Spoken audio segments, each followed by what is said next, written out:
Hello friends, welcome to knowledge centre. ഇന്ന് നമ്മൾ 6ാം ക്ലാസ്സിലെ സോഷ്യൽ സയൻസിലെ 2ാമത്തെ ചാപ്റ്റർ ആട്ടോ പഠിക്കുന്നത്. 1ാമത്തെ നമ്മൾ കംപ്ലീറ്റ് ചെയ്തിട്ടുണ്ട് ക്ലാസ്. 2ാമത്തെ ചാപ്റ്റർ നോക്കാം. അപ്പോൾ നമ്മുടെ SCERT മോക്ക് ടെസ്റ്റ് സീരീസ് നമ്മൾ ഇന്ന് സ്റ്റാർട്ട് ചെയ്തിട്ടുണ്ട് കേട്ടോ. അറ്റൻഡ് ചെയ്യാത്തവർ ഉടൻ തന്നെ അറ്റൻഡ് ചെയ്യണേ. ഈ ഒരു ടെക്സ്റ്റ് ബുക്കിലെ ആദ്യത്തെ ചാപ്റ്ററിനെ ബേസ് ചെയ്തുകൊണ്ടുള്ള മോക്ക് ടെസ്റ്റ് ആയിരുന്നു. ക്ലാസ് കണ്ടിട്ടോ അല്ലാതെ ആ ഒരു ചാപ്റ്റർ പഠിച്ചിട്ട് മാത്രം മോക്ക് ടെസ്റ്റ് അറ്റൻഡ് ചെയ്യട്ടോ. അതുപോലെ നിങ്ങൾക്ക് ലഭിക്കുന്ന മാർക്കും ഒന്ന് കമൻറ്റ് ചെയ്യണം കേട്ടോ. അപ്പോൾ ഇന്നത്തെ ക്ലാസ്സിലേക്ക് കിടക്കാം. ആദ്യകാല രാഷ്ട്രങ്ങൾ എന്നുള്ള ചാപ്റ്റർ ആട്ടോ ഇന്ന് പഠിക്കുന്നത്. എന്തെങ്കിലും സബ്സ്ക്രൈബ് ചെയ്യാതെ കാണുന്നുണ്ടെങ്കിൽ ഒന്ന് സബ്സ്ക്രൈബ് ചെയ്ത് സപ്പോർട്ട് ചെയ്യണേ. അതുപോലെ ക്ലാസ് ഇഷ്ടപ്പെട്ടാൽ ഒന്ന് ലൈക്ക് ചെയ്യാനും നിങ്ങളുടെ അഭിപ്രായങ്ങളൊന്ന് കമൻറ്റ് ചെയ്യാനും മറക്കരുത്. ആദ്യകാല രാഷ്ട്രങ്ങളെ പറ്റിയും അവിടെ നിലനിന്നിരുന്ന സംസ്കാരങ്ങളൊക്കെ പറ്റി പറയുന്നൊരു ചാപ്റ്റർ ആട്ടോ ഇത്. ഈ ഒരു ചാപ്റ്റർ എല്ലാ ചാപ്റ്ററിനെ പോലെ നേരിട്ട് എല്ലാ കാര്യങ്ങളും പറയുന്നൊരു ചാപ്റ്ററല്ല. ഒരു പ്രത്യേക ശൈലിയിലാണ് ഈ ഒരു ചാപ്റ്റർ തുടങ്ങുന്നത് തന്നെ. വളരെ സന്തോഷത്തിലാണ് തിങ്കൾമേട് സർക്കാർ വിദ്യാലയത്തിലെ കുട്ടികൾ. സാംസ്കാരിക വിനിമയ പരിപാടിയുടെ മലയാള പരിഭാഷയിലുള്ള സംപ്രേഷണം കാണാൻ എല്ലാവരും കോൺഫറൻസ് ഹാളിൽ എത്തിയിട്ടുണ്ട്. അപ്പോൾ സാംസ്കാരിക വിനിമയ പരിപാടിയുടെ മലയാള പരിഭാഷയിലുള്ള സംപ്രേഷണമാണ് നമ്മുടെ ഈ ഒരു ചാപ്റ്ററിൽ ഉടനീളം കേട്ടോ. അതായത് ഓരോ രാജ്യത്തെ പറ്റിയുമാണ് ഇവിടെ സംസ്കാരത്തെ പറ്റിയൊക്കെ പറയുന്നത്. ഹെഡ് മാസ്റ്റർ സംസാരിച്ചു തുടങ്ങി. പ്രിയപ്പെട്ട കുട്ടികളെ, സാംസ്കാരിക വിനിമയ പരിപാടിയെപ്പറ്റി നിങ്ങൾ കേട്ടിട്ടുണ്ടോ? വിവിധ രാജ്യങ്ങളുടെയും പ്രദേശങ്ങളുടെയും ചരിത്രവും സംസ്കാരവും പരസ്പരം മനസ്സിലാക്കുന്നതിന് സഹായിക്കുന്നതാണ് സാംസ്കാരിക വിനിമയ പരിപാടികൾ. വിവിധ രാജ്യങ്ങളിലെ വിദ്യാർത്ഥി പ്രതിനിധികളെ പങ്കെടുപ്പിച്ചുകൊണ്ട് എല്ലാ വർഷവും ഇത്തരം സാംസ്കാരിക വിനിമയ പരിപാടികൾ സംഘടിപ്പിക്കാറുണ്ട്. ഈ വർഷം ഗ്രീസ്, ഇറാൻ, ഇറ്റലി എന്നീ രാജ്യങ്ങളിൽ നിന്നുള്ള പ്രതിനിധികളാണ് ഇന്ത്യ സംഘടിപ്പിച്ച ഈ പരിപാടിയിൽ പങ്കെടുത്തത്. ഓരോ രാജ്യത്തു നിന്നുള്ള വിദ്യാർത്ഥി പ്രതിനിധികൾ അവരുടെ രാജ്യത്തിൻ്റെ ചരിത്രവും സംസ്കാരവും പങ്കുവെച്ചത് നമുക്ക് പരിചയപ്പെടാം. അപ്പോൾ ഗ്രീസ്, ഇറാൻ, ഇറ്റലി, ഇന്ത്യ എന്നീ രാജ്യങ്ങളിൽ നിന്നുള്ള ഓരോ സംസ്കാരങ്ങളെ പറ്റിയാണ് നമുക്ക് ഈ ഒരു ചാപ്റ്ററിൽ പഠിക്കാനുള്ളത് കേട്ടോ. ആദ്യം തന്നെ ഗ്രീസിൽ നിന്നുള്ള അഥീന ഒളിമ്പിക്സ് ചിഹ്നം പ്രദർശിപ്പിച്ചുകൊണ്ടാണ് സ്വന്തം നാടിൻ്റെ വിശേഷങ്ങൾ പങ്കുവെച്ചത്. കൂട്ടുകാരെ, ഈ ചിഹ്നം നിങ്ങൾക്ക് പരിചിതമാണല്ലോ. ഇന്ന് ലോകം മുഴുവൻ ഉത്സാഹത്തോടെ പങ്കെടുക്കുന്ന ഒളിമ്പിക്സിന് ആരംഭം കുറിച്ചത് പുരാതന ഗ്രീസിലാണ്. ഗ്രീക്ക് നഗരരാഷ്ട്രമായ ഏതൻസിൽ ഉടലെടുത്ത ജനാധിപത്യം ഞങ്ങൾ ലോകത്തിന് നൽകിയ ഏറ്റവും വലിയ സംഭാവനയാണ്. തെക്കുകിഴക്കൻ യൂറോപ്പിലാണ് ഗ്രീസ് സ്ഥിതി ചെയ്യുന്നത്. സമുദ്രനിരപ്പിൽ നിന്ന് ഉയർന്ന് സ്ഥിതി ചെയ്യുന്ന ഒറ്റപ്പെട്ട താഴ്വരകൾ, കുന്നുകൾ, ചെറുപർവ്വതങ്ങൾ തുടങ്ങിയ ഭൂമിശാസ്ത്ര സവിശേഷതകളാൽ സമ്പന്നമാണ് എൻ്റെ രാജ്യം. അപ്പോൾ ഗ്രീസിനെ കുറിച്ചാട്ടോ പറയുന്നത്. അപ്പോൾ നമ്മുടെ ഒളിമ്പിക്സിൻ്റെ ചിഹ്നം എന്താണ്? 5 കളറിലുള്ള റിംഗ് ആണ് അല്ലേ? എത്ര കളറിലാണ്? 5 കളറിലാണ്. ഏതൊക്കെയാണ് കളർ എന്നൊന്ന് ശ്രദ്ധിച്ചോട്ടോ. ഏതൊക്കെയാണ്? ബ്ലൂ, ഓറഞ്ച്, ബ്ലാക്ക്, അതുപോലെ ഗ്രീന്, റെഡ്. എന്തൊക്കെ പോയിന്റ്സ് ആണ് ഇവിടുന്ന് പഠിക്കാനുള്ളത്? ഗ്രീക്ക് നഗരരാഷ്ട്രമായ ഏതൻസിലാണ് ജനാധിപത്യം ഉടലെടുത്തതെന്ന് നമ്മൾ പഠിച്ചിട്ടുണ്ട്. അതുപോലെ തെക്ക് കിഴക്കൻ യൂറോപ്പിലാണ് ഗ്രീസ് സ്ഥിതി ചെയ്യുന്നത്. എവിടെയാണ്? തെക്കു കിഴക്കൻ യൂറോപ്പിലാണ് കേട്ടോ. തെക്കു കിഴക്കൻ യൂറോപ്പിലാണ് ഗ്രീസ് സ്ഥിതി ചെയ്യുന്നത്. അവിടുത്തെ പ്രത്യേകതകൾ എന്തൊക്കെയാണ്? സമുദ്രനിരപ്പിൽ നിന്ന് ഉയർന്ന് സ്ഥിതി ചെയ്യപ്പെട്ട ഒറ്റപ്പെട്ട താഴ്വരകളാണ്, കുന്നുകൾ, ചെറുപർവ്വതങ്ങൾ തുടങ്ങിയ ഭൂമിശാസ്ത്ര സവിശേഷതകളാൽ സമ്പന്നമാണ് നമ്മുടെ ഗ്രീസ് കേട്ടോ. അതിനെപ്പറ്റിയാണ് പറയുന്നത്. അപ്പോൾ ഇത്രയും കാര്യങ്ങൾ നോട്ട് ചെയ്യട്ടോ. അപ്പോൾ ഈ ഒരു പോയിന്റ്സ് ഒക്കെ എഴുതാനായിട്ട് ഇവിടെ ഫില്ല് ചെയ്യാനായിട്ട് ഇവിടെ കൊടുത്തിട്ടുണ്ട്. പുരാതന ഗ്രീസിനെ കുറിച്ച് കൂടുതൽ വിവരങ്ങൾ നമുക്ക് അന്വേഷിക്കാം. ഗ്രീക്ക് നഗര രാഷ്ട്രങ്ങൾ എന്ന് പറഞ്ഞൊരു ഹെഡിങ് കൊടുത്തിട്ടുണ്ട്. പുരാതന ഗ്രീസിൽ ഗ്രാമങ്ങളായിരുന്നു പ്രധാന അധിവാസ കേന്ദ്രങ്ങൾ. കൃഷിയും കച്ചവടവും വികസിച്ചതോടെ നഗരങ്ങൾ രൂപം കൊണ്ടു. കാലക്രമേണ ഒരു നഗരവും ചുറ്റുമുള്ള കുറേ ഗ്രാമങ്ങളും ഒത്തുചേർന്ന് നഗരരാഷ്ട്രങ്ങളായി രൂപാന്തരം പ്രാപിക്കാൻ തുടങ്ങി. ഈ നഗരരാഷ്ട്രങ്ങൾ പോളിസ് എന്നാണ് അറിയപ്പെട്ടിരുന്നത്. ഇമ്പോർട്ടൻ്റ് ആണ്. അപ്പോൾ എന്താണ് പറഞ്ഞിട്ടുള്ളത്? പുരാതന ഗ്രീസിൽ ഗ്രാമങ്ങളായിരുന്നു പ്രധാന അധിവാസ കേന്ദ്രങ്ങൾ. അപ്പോൾ കൃഷിയും കച്ചവടമൊക്കെ വികസിച്ചതോടെ എന്താണ്? നഗരങ്ങൾ അവിടെ രൂപം കൊണ്ടു. പിന്നീട് എന്താണ്? കാലക്രമേണ ഒരു നഗരവും ചുറ്റുമുള്ള കുറേ ഗ്രാമങ്ങളും ഒത്തുചേർന്ന് നഗരരാഷ്ട്രങ്ങളായി രൂപാന്തരം പ്രാപിക്കാൻ തുടങ്ങി. ഇങ്ങനെ രൂപപ്പെട്ട ഈ നഗരരാഷ്ട്രങ്ങൾ പോളിസ് എന്നാണ് അറിയപ്പെട്ടിരുന്നത്. എന്താണ്? പോളിസ് എന്നാണ് അറിയപ്പെട്ടിരുന്നത്. അപ്പോൾ ഗ്രീക്കിൽ രൂപപ്പെട്ട നഗരരാഷ്ട്രങ്ങളെ എന്ത് പേരിലാണ് അറിയപ്പെട്ടത്? പോളിസ് എന്നാണ് അറിയപ്പെട്ടത് കേട്ടോ. ഇനി ഇവിടെ ഒരു മാപ്പാണ് കൊടുത്തിട്ടുള്ളത്. അത് നിരീക്ഷിച്ച് പുരാതന ഗ്രീസിൽ നിലനിന്നിരുന്ന പ്രധാന നഗരരാഷ്ട്രങ്ങൾ ഏതൊക്കെയാണെന്ന് കണ്ടെത്തി എഴുതൂ എന്ന് പറയുന്നുണ്ട്. പുരാതന ഗ്രീസിൽ നിലനിന്നിരുന്ന നഗരരാഷ്ട്രങ്ങൾ ഏതൊക്കെയാണെന്ന് നോക്കാം. കൊറിന്ത്, തീബ്സ്, ഏതൻസ്, സ്പാർട്ട കേട്ടോ. കൊറിന്ത്, തീബ്സ്, ഏതൻസ്, സ്പാർട്ടൊക്കെ നമ്മൾക്ക് ഇവിടെ കാണാൻ പറ്റുന്നില്ലേ. അടുത്ത ഹെഡിങ് ആണ് ഏതൻസ്. നിങ്ങൾ ക്ലാസ് ലീഡറെയോ സ്കൂൾ ലീഡറെയും ഒക്കെ എങ്ങനെയാണ് തിരഞ്ഞെടുക്കുന്നത്? കൂട്ടായ തീരുമാനത്തിലൂടെയോ വോട്ടെടുപ്പിലൂടെയോ അല്ലേ?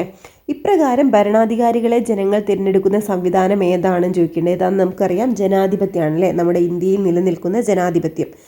അപ്പോൾ ജനാധിപത്യത്തിൻ്റെ ആദ്യ രൂപം ഉടലെടുത്തത് ഗ്രീക്ക് നഗരരാഷ്ട്രമായ ഏഥൻസിലാണ്. എവിടെയാണ്? ഏഥൻസിലാണ്. ഭരണകർത്താക്കളെ തിരഞ്ഞെടുക്കുന്നതിലും നിയമനിർമ്മാണത്തിലും ഏഥൻസിലെ പൗരത്വമുള്ള എല്ലാ പുരുഷന്മാർക്കും പങ്കാളിത്തമുണ്ടായിരുന്നു.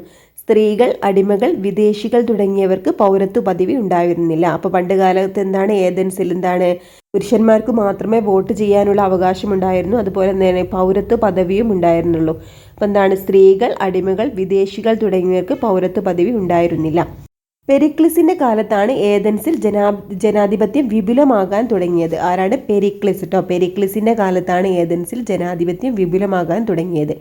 ഏഥൻസിലെ രാഷ്ട്രീയ സഭ അസംബ്ലി എന്നാണ് അറിയപ്പെട്ടിരുന്നത്. അപ്പോൾ ഏഥൻസിലെ രാഷ്ട്രീയ സഭ ഏത് പേരിലാണ് അറിയപ്പെട്ടത്? അസംബ്ലി എന്നാണ് അറിയപ്പെട്ടത്. ഇനി ഏഥൻസിൻ്റെ മറ്റ് സവിശേഷതകൾ പരിചയപ്പെടാമെന്ന് പറഞ്ഞിട്ടുണ്ട്. കലാ, സംസ്കാരം എന്നിവയ്ക്ക് പ്രാധാന്യം നൽകിയിരുന്ന വിദ്യാഭ്യാസ രീതിയായിരുന്നു. ആൺകുട്ടികൾക്ക് 2 വർഷത്തെ നിർബന്ധിത സൈനിക സേവനം ഉണ്ടായിരുന്നു. അതുപോലെ ശക്തമായ കപ്പൽപ്പടയും സൈനിക വ്യൂഹവും. എന്തൊക്കെയാണ് നമ്മൾ പറഞ്ഞത്? ഏഥൻസിലെ മറ്റ് സവിശേഷതകളാണ് പറയുന്നത് കേട്ടോ. കല, സംസ്കാരം എന്നിവയ്ക്ക് പ്രാധാന്യം നൽകിയിരുന്ന വിദ്യാഭ്യാസ രീതിയായിരുന്നു അവിടെ. അതുപോലെ ആൺകുട്ടികൾക്ക് 2 വർഷത്തെ നിർബന്ധിത സൈനിക സേവനം, അതുപോലെ ശക്തമായ കപ്പൽപ്പടയും സൈനിക വ്യൂഹവും ഉണ്ടായിരുന്നു. പിന്നെ നമ്മൾ പറഞ്ഞ പ്രധാനപ്പെട്ട ഒരു പോയിന്റ് എന്താണ്? പെരിക്ലിസിന്റെ കാലത്താണ് ഏഥൻസിൽ ജനാധിപത്യം വിപുലമാകാൻ തുടങ്ങിയത്. അതുപോലെ ഏഥൻസിലെ രാഷ്ട്രീയ സഭ അസംബ്ലി എന്നാണ് അറിയപ്പെട്ടിരുന്നത്. എന്താണ്? അസംബ്ലി എന്നാണ് അറിയപ്പെട്ടിരുന്നത്. ഏഥൻസിലെ പൗരർ, നമ്മുടെ ഈ ഒരു ബോക്സ് കൊടുത്ത് നോക്കാം. ഏഥൻസിലെ പൗരർ. ഏഥൻസിൽ എല്ലാവരെയും പൗരരായി പരിഗണിച്ചിരുന്നില്ല.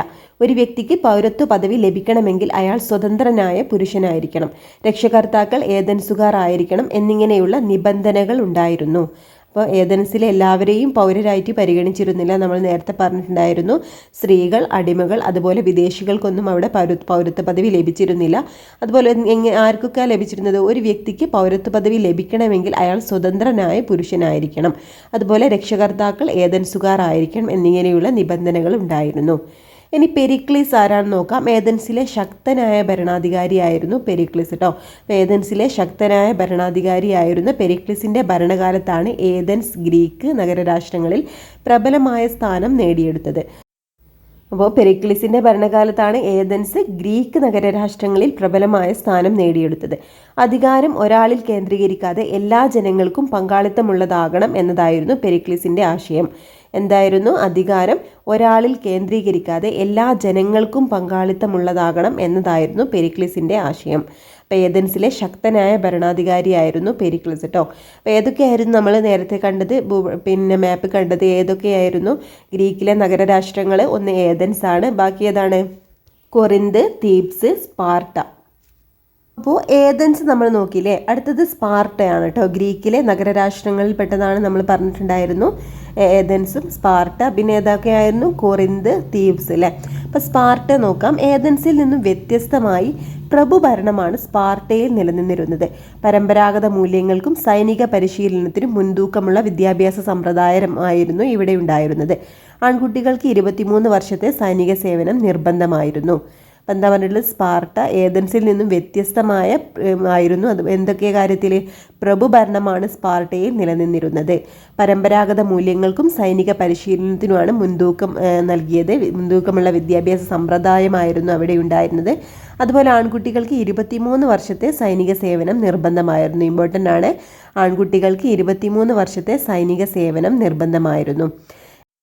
ഗ്രീക്ക് നഗരരാഷ്ട്രങ്ങളുമായി ശത്രുതയിലായിരുന്ന പേർഷ്യൻ സാമ്രാജ്യത്തെ ഏഥൻസിൻ്റെയും സ്പാർട്ടയുടെയും സംയുക്ത സൈന്യം ആക്രമിച്ചു കീഴടക്കി. ഈ യുദ്ധങ്ങളാണ് ഗ്രീക്കോ പേർഷ്യൻ യുദ്ധങ്ങൾ എന്നറിയപ്പെടുന്നത്. അപ്പോൾ ഗ്രീക്ക് നഗരരാഷ്ട്രങ്ങളുമായി ശത്രുതയിലായിരുന്ന പേർഷ്യൻ സാമ്രാജ്യത്തെ ഏഥൻസിൻ്റെയും സ്പാർട്ടയുടെയും സംയുക്ത സൈന്യം ആക്രമിച്ച് കീഴടക്കി. ഈ യുദ്ധങ്ങളെയാണെന്ത്?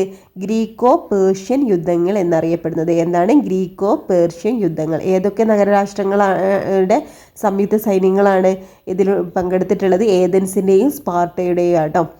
അപ്പോൾ ഈ യുദ്ധങ്ങൾ എന്ത് പേരിലാണ് അറിയപ്പെടുന്നത്? ഗ്രീക്കോ പേർഷ്യൻ യുദ്ധങ്ങൾ. ഇമ്പോർട്ടൻ്റ് ആണ്. എന്നാൽ പിൽക്കാലത്ത് ഏഥൻസുമായി ശത്രുതയിലായ സ്പാർട്ടയുമായി സംഘത്തിലായിരുന്ന ചില നഗരരാഷ്ട്രങ്ങളും ചേർന്ന് ഏഥൻസിനെ ആക്രമിച്ചു. പൊലപ്പനീഷ്യൻ യുദ്ധങ്ങൾ എന്നറിയപ്പെട്ട ഈ യുദ്ധത്തിൽ സ്പാർട്ട വിജയിച്ചു. അപ്പോൾ പൊലപ്പനീഷ്യൻ യുദ്ധങ്ങൾ ആരൊക്കെ തമ്മിലായിരുന്നു? സ്പാർട്ടയും അതുപോലെ തന്നെ ഏഥൻസും തമ്മിലായിരുന്നു കേട്ടോ. സ്പാർട്ടയും സംഖ്യരാഷ്ട്രങ്ങളും അതുപോലെ തന്നെ പിന്നെ ഏഥൻസുമായിട്ടും നടന്ന യുദ്ധമാണെന്ത്?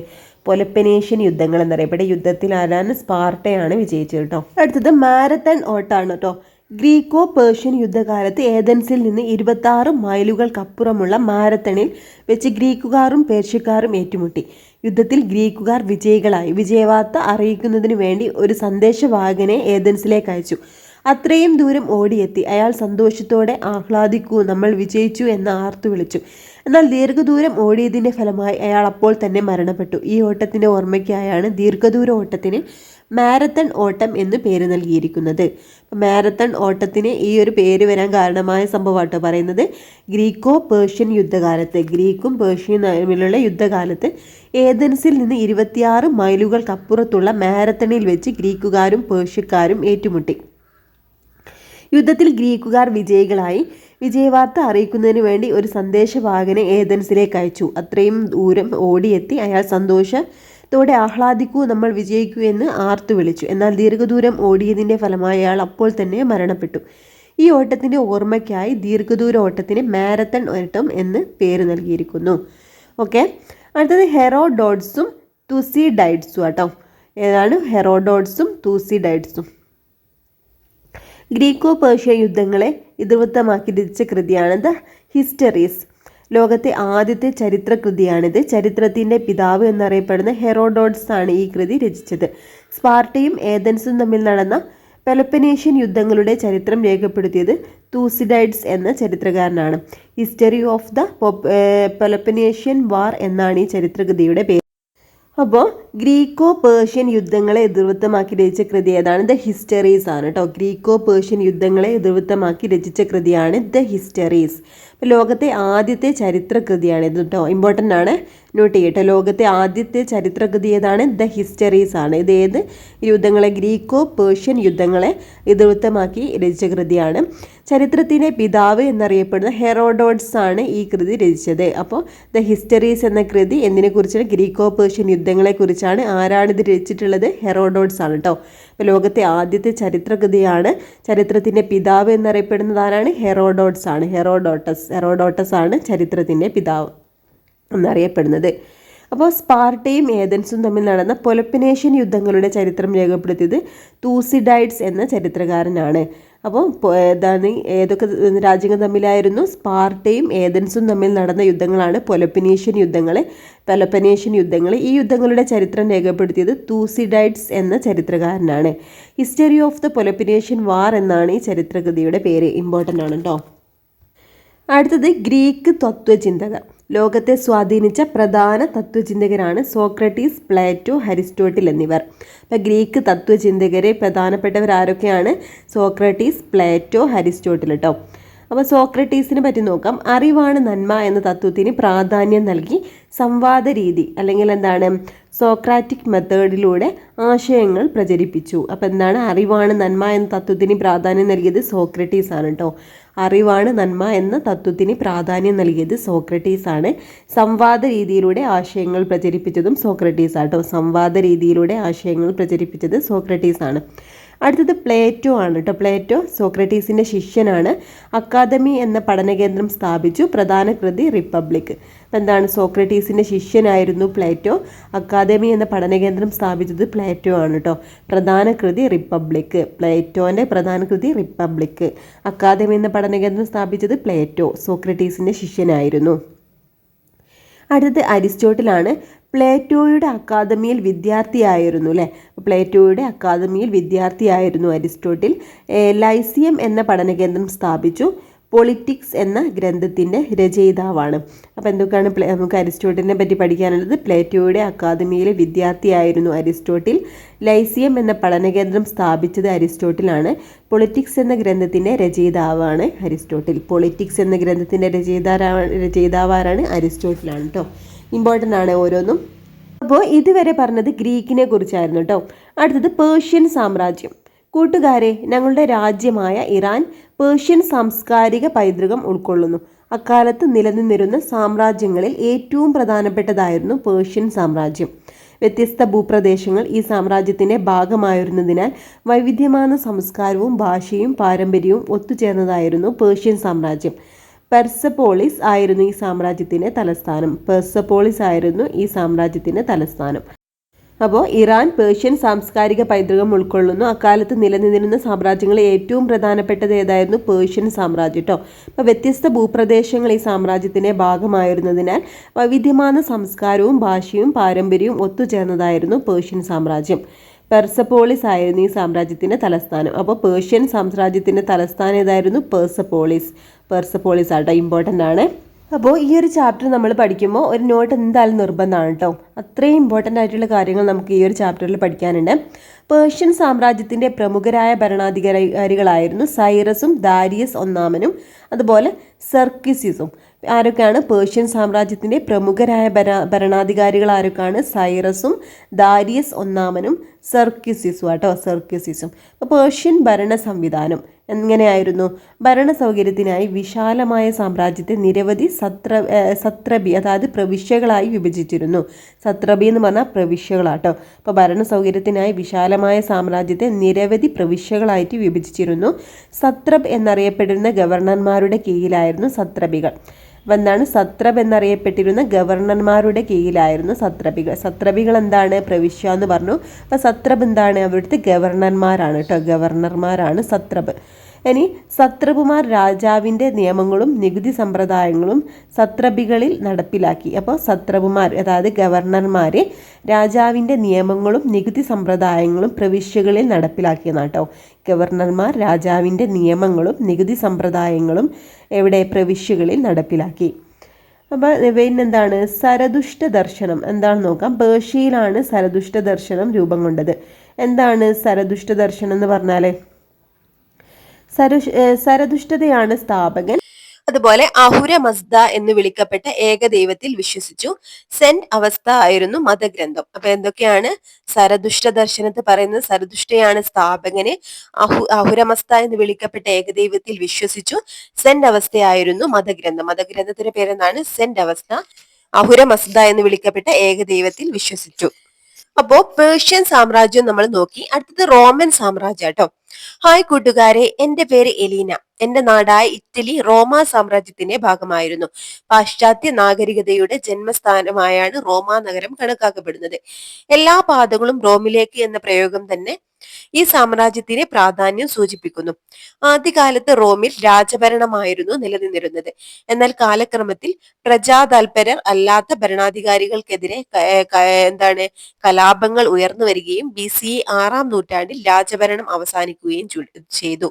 തുടർന്ന് റിപ്പബ്ലിക് എന്ന പുതിയൊരു ഭരണ സംവിധാനം റോമിൽ നിലവിൽ വന്നു.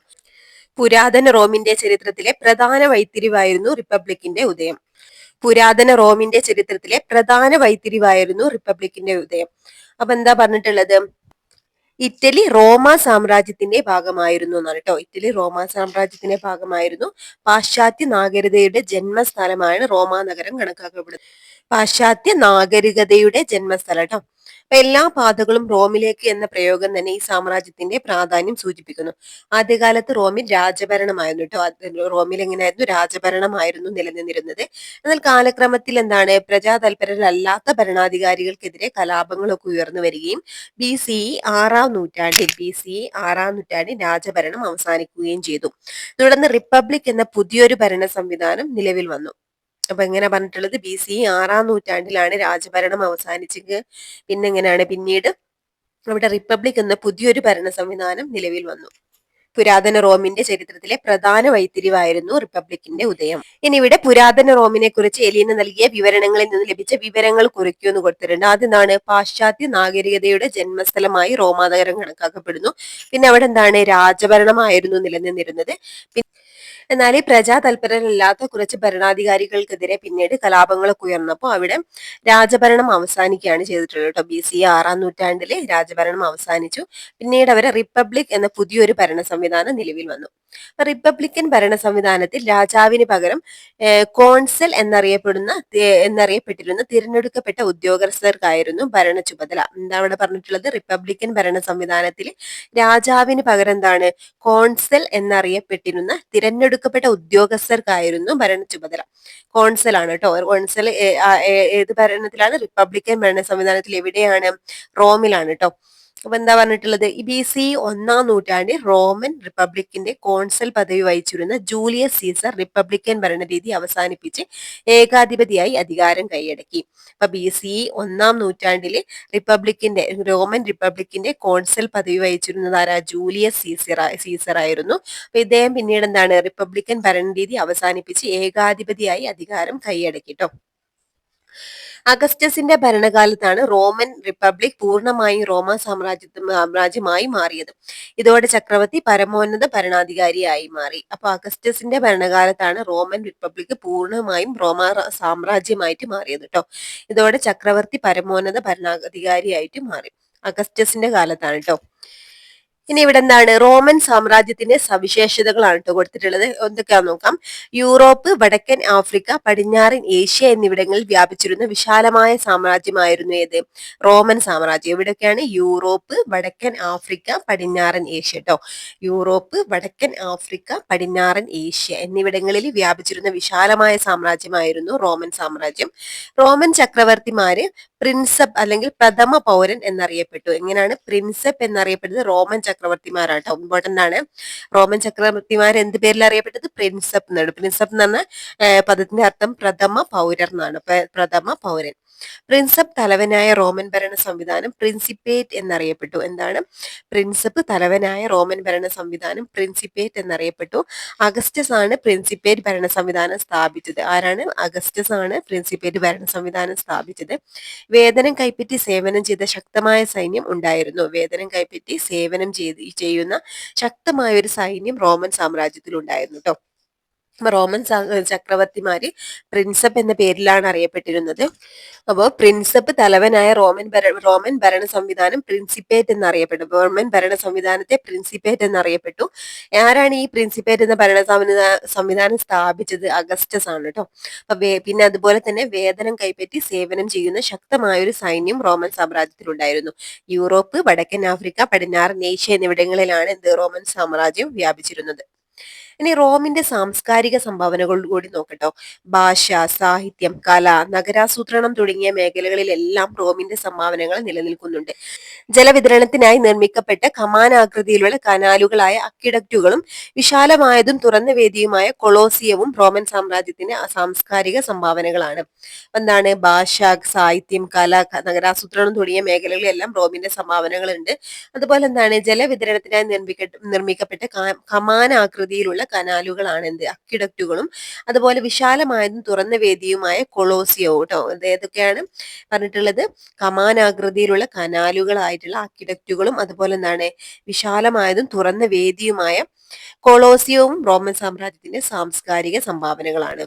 അപ്പോൾ റോമിന്റെ സാംസ്കാരിക സംഭാവനകൾ നമ്മൾ നോക്കില്ലേ. അപ്പൊ ഇത്രയാണ് ഈ ഒരു ക്ലാസ്സിൽ എടുക്കുന്നത് കേട്ടോ. ബാക്കി നമുക്ക് നെക്സ്റ്റ് പാർട്ടായിട്ട് നോക്കാം. ഈ ഒരു ക്ലാസ് നിങ്ങൾക്ക് യൂസ്ഫുൾ ആയിട്ടുണ്ടെങ്കിൽ ഒന്ന് ലൈക്ക് ചെയ്തേക്കണം കേട്ടോ. അതുപോലെ നിങ്ങളുടെ അഭിപ്രായങ്ങൾ കമന്റ് ചെയ്യണം. Okay friends, thank you.